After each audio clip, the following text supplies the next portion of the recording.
Welcome to easy learning 700। इस video में आपको MGT 301 प्रिंसिपल्स ऑफ मार्केटिंग की थीम 7 करवाई जाएगी, जिसका टाइटल है कस्टमर ड्रिवन मार्केटिंग स्ट्रेटजी।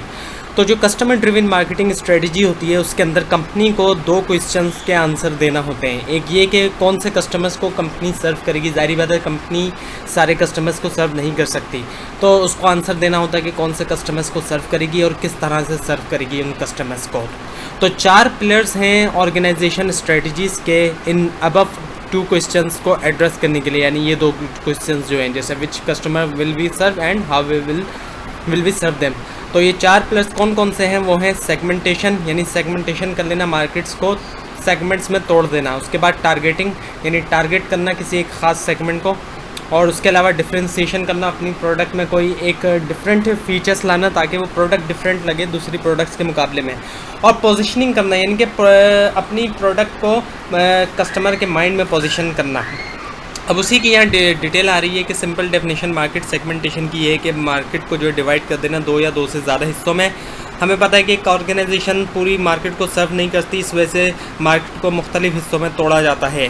तो टाइप्स जो है वो यहाँ पर हैं सेगमेंटेशन की, जिसमें मार्केट जो है वो डिवाइड हो सकती है। मुख्तलिफ सेगमेंटेशंस की टाइप दी गई है, जैसे कि जोग्राफिक सेगमेंटेशन दिया गया है जो जोग्राफिकल लोकेशन की बेसिस पे होता है, और ये जो सेगमेंटेशन होता है ये डिफरेंट जोग्राफिकल यूनिट्स की बेसिस पे होता है, जैसे कि नेशन है, रीजन है, स्टेट है, प्रोविंसेस है या सिटीज़ हैं। और एक कंट्री के अंदर भी बहुत से रीजन्स, नेशंस और प्रोविंसेस वगैरह होते हैं। तो कंपनी जो है सेगमेंट्स करती है अपनी मार्केट, रूरल या अर्बन एरियाज़ के बेस पे भी मार्केट अपनी सेगमेंट बना सकती है जोग्राफिकल सेगमेंटेशन के मुताबिक। अब दूसरी जो सेगमेंटेशन की टाइप है वो है डेमोग्राफिक सेगमेंटेशन। ये सेगमेंटेशन बेस करता है पॉपुलेशन के मुख्तलिफ जो करैक्टरिस्टिक्स हैं उनके ऊपर, वेरिएबल्स के ऊपर, जैसे कि एज है, जेंडर है, फैमिली साइज़ है, फैमिली लाइफ साइकिल है, इनकम है, ऑक्यूपेशन है, एजुकेशन है, रिलीजन है, रेस है, जनरेशन है या नेशनलिटी वगैरह है। एक एग्जांपल दी गई है कि एक कंपनी ने सेगमेंट किया मार्केट को on the basis of gender की बुनियाद पे, जैसे कि मेल या फीमेल, कि एक सेगमेंट बना लिया कि ये सेगमेंट जो है वो मेल का है या ये फीमेल का है, तो इसको हम कहते हैं डेमोग्राफिक सेगमेंटेशन। इसके अलावा साइकोग्राफिक सेगमेंटेशन होता है। इसमें क्या होता है कि मार्केट जो है वो डिवाइड हो जाती है डिफरेंट सेगमेंट, जो कि बेस करता है सोशल क्लास के ऊपर, लाइफ साइकिल के ऊपर, पर्सनैलिटी करैक्टरिस्टिक्स के ऊपर। फॉर एग्जांपल एक कंपनी ने जो है वो सेगमेंट की market on the basis of lower income class lower income class की एक मार्केट बना ली, सेगमेंट बना लिया, मिडिल इनकम क्लास का एक सेगमेंट बना लिया, और अपर इनकम क्लास का। तो इस तरह के जितने भी सेगमेंट बनाए जाते हैं इसको हम कहते हैं साइकोग्राफिक सेगमेंटेशन। इसके अलावा बिहेवियरल सेगमेंटेशन भी बनता है, जैसे कि क्या होता है इस प्रोसेस के अंदर मार्केट डिवाइड हो जाती है ग्रुप्स के अंदर, जो कि ग्रुप्स बेस करते हैं उनकी नॉलेज के ऊपर, यानी मुख्तलिफ ग्रुप्स की मुख्तलिफ नॉलेजेस के ऊपर सेगमेंट बन गए। उनके एटीट्यूड्स के मुताबिक जितने भी सेम एटीट्यूड वाले लोग हैं वो एक सेगमेंट के अंदर आ गए। उनके यूजेस के ऊपर, किस तरह उनका यूज़ है, और रिस्पॉन्स टू अ प्रोडक्ट, वो प्रोडक्ट्स को किस तरह रिस्पॉन्स करते हैं, उनका ओकेशंस के ऊपर, बेनिफिट्स सॉर्ट के ऊपर, यूज़र स्टेटस के ऊपर, यूज़र रेट और लॉयल्टी स्टेटस के मुताबिक। तो इन तमाम चीज़ों के मुताबिक जो है वो जितने भी सेगमेंट्स बनते हैं वो बिहेवियरल सेगमेंटेशन कहलाई जाती है। और एक एग्जांपल दी गई कि एक कंपनी जो है ने डिवाइड किया market on the basis of special occasions के ऊपर। मुख्तलिफ स्पेशल जो ओकेशंस हैं या फेस्टिवल्स हैं, जैसे कि ईद है, क्रिसमस वगैरह है, इनके बेसिस के ऊपर जो है वो डिवाइड कर दिया मार्केट को। इसके अलावा इंडिपेंडेंस डे है या फिर होली मंथ ऑफ रमज़ान, तो मुख्तलिफ जो ओकेशंस या फेस्टिवल्स हैं उन बेसिस के ऊपर जो सेगमेंटेशन डिवाइड किया जाता है उसको हम बिहेवियरल सेगमेंटेशंस कहते हैं।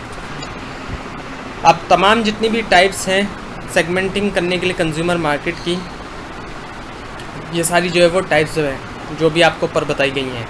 तो अगर कंपनी जो है वो सेगमेंट करना चाहती है बिज़नेस मार्केट को, तो कंपनी को साथ में कुछ एडिशनल वेरिएबल्स को भी कंसिडर करना चाहिए। ये तो सारी टाइप्स आ गई जो ऊपर आपको बताई गई हैं। अब वो कुछ एडिशनल वेरिएबल्स कौन कौन से होते हैं? वो है कस्टमर ऑपरेटिंग करैक्टरिस्टिक्स क्या क्या हैं, परचेजिंग अप्रोचेस क्या हैं कस्टमर की, सिचुएशनल फैक्टर्स क्या हैं, और पर्सनल करैक्टरिस्टिक्स कस्टमर्स की क्या है। इन एडिशनल वेरिएबल्स को भी कंसिडर करना चाहिए जब सेगमेंटेशन की जा रही हो। ये तमाम तो ऊपर तो टाइप्स आ चुकी हैं, लेकिन साथ में इन करैक्टरिस्टिक्स को भी इन वेरिएबल्स को भी कंसिडर करना चाहिए जब कंपनी जो है वो सेगमेंट करेगी। अगर एक कंपनी जो है वो सेगमेंट करना चाहती है इंटरनेशनल मार्केट को, तो कंपनी को जो है वो जोग्राफिकल लोकेशन को कंसिडर करना चाहिए, इकोनॉमिक फैक्टर को भी कंसिडर करना चाहिए, पॉलिटिकल फैक्टर को भी और कल्चरल फैक्टर्स को भी कंसिडर करना चाहिए बेटर सेगमेंटेशन के लिए। ये किसके लिए है? ये तमाम फैक्टर्स ये हैं इंटरनेशनली मार्केट के लिए, इंटरनेशनली जब प्रोडक्ट को सेल करेगी कंपनी उसके लिए। अब कुछ रिक्वायरमेंट्स हैं इफेक्टिव सेगमेंटेशन की। वो क्या है कि सेगमेंट जो है वो मेजरेबल हो, यानी उसको मेजर किया जा सके, नापा जा सके। यानी कि एक एग्जांपल यहाँ दी हुई है, जैसे कि हमारा एक्सपेक्टेड बिजनेस पोटेंशियल क्या है, यानी एक्सपेक्टेड रेवेन्यू क्या होगा, इनकम क्या होगी, तो ये मेजरेबल आ गया। उसके अलावा एक्सेसिबल होना चाहिए, सब्सटेंशियल होना चाहिए, यानी कि टू चेक करें whether segment has some potential to recover investment return और नॉट, यानी कि क्या इतनी पोटेंशियल है, पॉसिबिलिटी है पोटेंशियल के अंदर, सेगमेंट के अंदर क्या जो हमने इन्वेस्टमेंट की है वो हमें रिटर्न हो सकती है, वो रिकवर हो सकती है या नहीं हो सकती, तो इसको हम कहते हैं सब्सटेंशियल। उसके अलावा डिफरेंशिएबल हो, यानी कि एक सेगमेंट दूसरे सेगमेंट से अलग होना चाहिए, एक सेगमेंट को लाजमी दूसरे सेगमेंट से अलग होना चाहिए, ये नहीं कि एक सेगमेंट दूसरे सेगमेंट की तरह हो। और एक्शनेबल होना चाहिए, यानी कि मार्केटिंग मिक्स, इनके 4 Ps product, price, place and promotion. Action points जो है विल बी प्रॉपर्ली डिज़ाइंड होने चाहिए। अच्छा, जब सेगमेंटेशन हो जाती है, जब सेगमेंटेशन कंप्लीट हो गई, सेगमेंट्स बना लिए कंपनी ने, डिवाइड कर दिया मार्केट को डिफरेंट सेगमेंट्स के अंदर तोड़ के, तो उसके बाद क्या होता है, कंपनी इवेल्यूएट करती है, यानी एग्जामिनेशन करती है सेगमेंट्स की, मुख्तलिफ जितने भी सेगमेंट्स होते हैं उन सबको इवेल्यूएट करती है, उनकी एग्जामिनेशन करती है। उसके बाद ऐसे सेगमेंट को सेलेक्ट करती है जो ऑर्गेनाइजेशन को बेस्ट सूट करता है, और इस पूरे प्रोसेस को हम कहते हैं मार्केट टारगेटिंग, यानी उस सेगमेंट को टारगेट करेगी ऑर्गेनाइजेशन यानी कंपनी, जिसको अच्छी तरह से सर्व कर सके, जिसकी नीड्स को पूरी कर सके, तो उसको हम कहते हैं मार्केट टारगेटिंग। तो टारगेट मार्केट क्या होता है? ये सेट ऑफ बायर्स होता है जिनके अंदर ऐसे सेट ऑफ बायर्स जिनकी कॉमन नीड्स होती हैं, एक जैसी नीड्स होती हैं या करेक्टरिस्टिक्स होती हैं, जो कंपनी डिसाइड करती है सर्व करने के लिए, जिसको कंपनी सर्व करना चाहती है। कंपनी जो है वो सेगमेंट का साइज़ भी कंसिडर करती है, उसकी ग्रोथ को भी कंसिडर करती है, और सेगमेंट का स्ट्रक्चर की अट्रैक्टिवनेस, ऑर्गेनाइजेशन के ऑब्जेक्टिव्स को भी मद्देनज़र रखती है कि ऑर्गेनाइजेशन के ऑब्जेक्टिव्स क्या क्या हैं और रिसोर्सेज क्या हैं टारगेट करने से पहले मार्केट को। टारगेट किसको करेगी? जो सेगमेंट सेलेक्ट करेगी। अच्छा, अब यहाँ पे कुछ टाइप्स दिए गई हैं टारगेट मार्केट स्ट्रेटजीज़ की। अब वो क्या क्या हैं? पहला है अनडिफरेंशिएटेड या मास मार्केटिंग। इसमें क्या होता है कि कंपनी होल मार्केट, पूरी की पूरी मार्केट को टारगेट करती है एक ऑफ़र के साथ, यानी एक ही प्रोडक्ट के साथ वो पूरी मार्केट को टारगेट करती है और कॉमन नीड्स के ऊपर फोकस करती है, ऐसी नीड्स के ऊपर जो सब में कॉमन होती हैं। इसी वजह से एक ही प्रोडक्ट से वो टारगेट कर रही होती है, डिफरेंट के बजाय वो एक ही कॉमन नीड को टारगेट कर रही होती है। और इस स्ट्रेटजी को कुछ यूँ कहा जा सकता है कि वन साइज़ फिट्स ऑल, यानी एक साइज़ सब पे फिट हो जाए ये। और इस स्ट्रेटजी का जो फोकस होता है वो होता है कॉमन नीड्स ऑफ कस्टमर, ऐसी नीड जो सब में कॉमन होती हैं, एक जैसी होती हैं। इसी वजह से इसको कहा जाता है अनडिफरेंशिएटेड या फिर मास मार्केटिंग। अब है दूसरा डिफरेंशिएटेड या सेगमेंटेड मार्केटिंग। इसमें क्या होता है कि कंपनी जो है वो सेवरल डिफरेंट मार्केट को जो है वो टारगेट करती है और हर सेगमेंट के लिए जो है वो डिफरेंट जो है वो ऑफ़र करती है, यानी डिफरेंट प्रोडक्ट बनाती है हर सेगमेंट के लिए। और इसमें गोल ये होता है कि अचीव करना हायर सेल और स्ट्रॉन्गर पोजीशन को अचीव करना, क्योंकि मेन पर्पस इस स्ट्रेटजी का ये होता है डिफरेंसेस के ऊपर फोकस करना। जो ये अनडिफरेंशिएटेड थी उसमें कॉमन नीड्स के ऊपर फोकस था, यहाँ जो है वो डिफरेंसेस के ऊपर फोकस करना है। जितने भी डिफरेंस पाए जा रहे हैं उन डिफरेंस के मुताबिक प्रोडक्ट बनाई जा रही है यहाँ पे जो है वो मास मार्केटिंग के अंदर कॉमन नीड्स के मुताबिक प्रोडक्ट थी। उसके बाद है फिर कंसंट्रेटेड या निश मार्केट। निश मार्केट में क्या होता है कि फर्म फोकस करती है सिर्फ एक स्पेशलाइज हिस्से पर सेगमेंट के। जैसे कि एग्जांपल दी गई कि कंपनी जो है वो टारगेट करती है सिर्फ जैसे BMW के कस्टमर को, तो सिर्फ एक हिस्से को उसने टारगेट किया है, एक स्पेशलाइज हिस्से को, तो इसको हम कहते हैं कंसंट्रेटेड या निश मार्केटिंग कहते हैं। इसके अलावा अब है माइक्रो मार्केटिंग। माइक्रो मार्केटिंग का क्या मतलब है कि माइक्रो लेवल पे जाके मार्केटिंग करना, यानी कि ऐसे मार्केटिंग प्रोग्राम्स करना जो कि सूट करे नीड और वांट एक स्पेसिफिक इंडिविजुअल्स की, यानी हर इंडिविजुअल की, हर कस्टमर की नीड और वांट्स को पूरे करे, ऐसे जो है प्रोडक्ट्स बनाना, इस तरह की मार्केटिंग प्रोग्राम्स करना। फॉर एग्ज़ाम्पल यहाँ पे एग्ज़ाम्पल दी गई है, जिस तरह से एक टेलर जो है, एक दर्जी जो है, वो हर कस्टमर की नीड के मुताबिक जो है वो ज़ाहिर बात है कपड़े सीता है।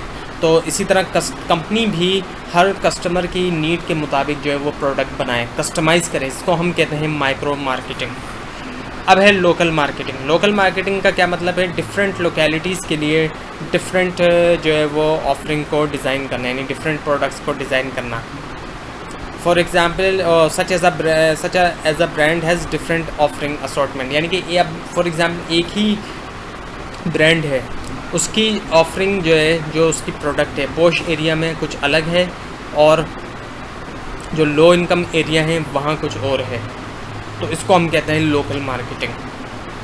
डिफरेंट ऑफरिंग है, मुख्तलिफ़ इलाक़ों में मुख्तलिफ जो इनकम, मतलब ज़ाहिर बात है जहाँ पे ज़्यादा हाई इनकम क्लास के लोग हैं वहाँ अलग प्रोडक्ट ऑफ़र करना उनकी इनकम लेवल के हिसाब से, और जो लो इनकम क्लास का एरिया है वहाँ पे उनकी इनकम के हिसाब से प्रोडक्ट ऑफ़र करना है। इसको हम कहते हैं लोकल मार्केटिंग। अच्छा, जब सेगमेंटेशन और टारगेट मार्केटिंग हो जाती है तो अब कंपनी को चूज़ करना होता है point of differences and what will be the positioning strategy, और क्या पोजीशनिंग स्ट्रेटजी क्या होगी। The place that organisation wishes to have in the mind of customer, अपनी प्रोडक्ट की जो ऑर्गेनाइजेशन कस्टमर के जहन में एक प्लेस बनाना चाहती है, जगह बनाना चाहती है जो उसकी कस्टमर से बेटर भी हो और मुख्तलिफ हो, उसको हम कहते हैं प्रोडक्ट पोजीशन। तो प्रोडक्ट पोजीशनिंग का मतलब ये है कि कस्टमर के जहन में कंपनी अपनी प्रोडक्ट की क्या एक प्लेस बनाना चाहती है कॉम्पिटिटर्स के मुकाबले में, बेटर और डिस्टिंक्ट यानी मुख्तलिफ, तो उसको हम कहते हैं प्रोडक्ट पोजीशन। और जिस प्रोसेस के थ्रू प्रोडक्ट पोजीशन की जाती है उसको हम कहते हैं पोजीशनिंग, उसको हम कहते हैं पोजीशनिंग। तो पोजीशनिंग डिपेंड्स करती है पॉइंट ऑफ डिफरेंस के ऊपर, और पॉइंट ऑफ डिफरेंस जो है वो कहलाता है कॉम्पिटिटिव एज। कॉम्पिटिटिव एज क्या है? अब कॉम्पिटिटिव एज जो है वो एडवांटेज है कॉम्पिटिटर्स के ऊपर। अब वो एडवांटेज किस तरीके से हासिल हो सकता है कि आप ग्रेटर वैल्यू ऑफ़र करें, यानी कि बेनिफिट्स ज़्यादा ऑफ़र करें कॉस्ट के मुकाबले में। अब वो या तो कम प्राइस की ऊपर भी हासिल किया जा सकता है कि कंपनी जो है वो वही चीज़ ऑफ़र करे जो कॉम्पिटिटर्स ऑफ़र कर रहे हैं लेकिन प्राइस कम रखे, तो उससे क्या होगा, ग्रेटर वैल्यू मिलेगी कस्टमर को। या फिर ज़्यादा बेनिफिट प्रोवाइड करे, प्राइस तो हाई रखे लेकिन बेनिफिट्स इतने ज़्यादा हाई प्रोवाइड कर दे कि कॉम्पिटिटर्स के ऊपर आपको एक एज मिल जाए, जिस तरह एप्पल वाले करते हैं। अच्छा, अब सम ऑप्शंस फॉर डिफ्रेंशिएशंस क्या क्या हैं, कौन कौन से ऑप्शंस है डिफ्रेंशिएशन के लिए? वो है प्रोडक्ट डिफ्रेंशिएशन, जो पहला ऑप्शन है वो है फंक्शनली प्रोडक्ट जो है वो डिफरेंट होती है दूसरी प्रोडक्ट से। फंक्शनली तौर पे प्रोडक्ट जो है वो दूसरी प्रोडक्ट से अलग होती है, इसको हम कहते हैं प्रोडक्ट डिफ्रेंशिएशन। दूसरा है सर्विस डिफ्रेंशिएशन। इसमें क्या होता है कि सेल सर्विस जो है वो आफ्टर सेल सर्विस, यानी बेचने के बाद जो सेल सर्विस होती है वो डिफरेंट होती है दूसरों से, ये भी एक डिफ्रेंशिएशन हो सकती है प्रोडक्ट के अंदर। उसके अलावा चैनल डिफ्रेंशिएशन भी होती है, यानी कि अब ऑनलाइन सेल ऑफ़र हो रही है, एक प्रोडक्ट ऑनलाइन मिल रही है, एक नहीं मिल रही, तो ये भी चैनल डिस्ट्रीब्यूशन हो रही है, डिफ्रेंशिएशन आ रही है। या फिर परचेज ऑफ प्रोडक्ट्स, यानी कि मतलब ज़्यादा अवेलेबिलिटी जो है एक प्रोडक्ट की ईजी है, एक प्रोडक्ट की अवेलेबिलिटी ईजी नहीं है। तो ये सब चीज़ें आ जाती हैं चैनल डिफ्रेंशिएशन के अंदर। उसके अलावा है फिर पीपल डिफ्रेंशिएशन भी आ जाती है, जैसे कि स्टाफ या एम्प्लॉइज़ जो हैं जो कस्टमर के साथ डील कर रहे हैं वो डिफरेंट हैं, अब उनका बिहेवियर जो है वो अच्छा है एज़ कम्पेयर टू अदर, तो ये भी एक डिफ्रेंशिएशन आ जाता है प्रोडक्ट के अंदर, तो इसको पीपल डिफ्रेंशिएशन कहा जाता है। और फिर इमेज डिफ्रेंशिएशन है, इमेजेस जो है वो ज़ाहिर बात है अच्छी लगाई हुई हैं आपने, तो वो इमेज डिफ्रेंशिएशन भी देगा। अच्छा, चैनल डिफ्रेंशिएशन की एक बात ये थी कि इसके अंदर जो है वो different channels of distributions use होते हैं, तो ऐसे चैनल्स ऑफ डिस्ट्रीब्यूशंस यूज़ करना जो दूसरे यूज़ नहीं कर रहे हैं, दूसरे सेलर्स, इससे channels of channel distribution use होती है। अब ऑनलाइन सेल ऑफ़र करना अगर कोई दूसरा सेलर ऑफ़र नहीं कर रहा है तो ये भी एक डिफ्रेंशिएशन क्रिएट करती है तो इस तरह के जितने भी डिफरेंस होंगे तो उसको चैनल डिफरेंशिएशन की कैटेगरी में लाया जाएगा। जब सेगमेंटेशन हो जाती है, टारगेट मार्केट हो जाती है और पोजीशनिंग स्ट्रेटजी हो जाती है, तो कंपनी को डिसाइड करना होता है वैल्यू प्रोपोजिशन के बारे में। वैल्यू प्रोपोजिशन क्या है? ये फुल मिक्स ऑफ बेनिफिट्स है upon which a brand is position. यानी कि अगर इसको कहा जाए तो ये एक तरह का रीज़न है कि कोई कस्टमर आपकी प्रोडक्ट क्यों ख़रीदे, उसको ऐसी क्या वैल्यू मिल रही है कि जिसकी वजह से वो आपकी प्रोडक्ट को परचेज़ करे, ख़रीदे। तो इसको हम कहते हैं वैल्यू प्रोपोजिशन। इस ये जो है आंसर है कस्टमर के क्वेश्चन का कि why should I by your brand, मैं आपकी ब्रांड क्यों ख़रीदूँ। तो कुछ ना कुछ उसको ऐसी वैल्यू मिल रही है कि वो आपकी प्रोडक्ट ख़रीद रहा है, तो इसको हम कहते हैं वैल्यू प्रोपोजिशन।